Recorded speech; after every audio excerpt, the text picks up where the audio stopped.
Welcome back, everyone, to our 2-minute drill. I'm your host, Gianna Forbis, here with Pack Pride editor Cory Smith. Cory, it's a big weekend for women's basketball as well. They're currently on a 3-game win streak. UNC is on a 2-game win streak. It's about time these two teams met up for each other. What can we expect in this game?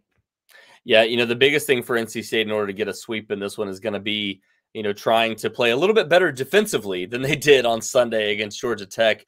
This is a very good defensive team. It's also a UNC team that's very good defensively.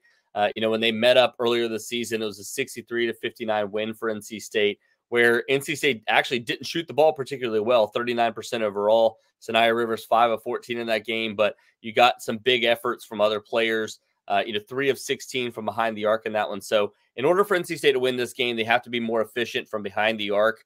That's something that they've been able to do for the most part this season. But the last game against UNC and then the last game against Georgia Tech on Sunday, only 3 made 3-pointers in both of those games. So the things I expect from NC State in this one, be more efficient from behind the arc, get other players involved in this game too. Isaiah James has been, dominant in some games, but they need to get some other players involved in this. River Baldwin was really strong down the stretch against Georgia Tech.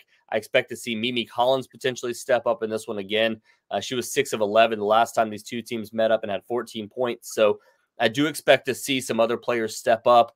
But again, it's going to come down to defense for both of these teams. Who can play better defensively? NC State, last week, 2 games where they held teams to less than 50 points and then gave up 80 plus to Georgia Tech. So which team shows up early on and which team is able to close this game out defensively, I think is going to be who ends up coming out with a win. It's a huge one for NC State, especially going into Duke on Sunday. You need to win both of these games to hold court in the ACC and to remain in contention for a #1 overall seed, something we continue to talk about in the NCAA tournament.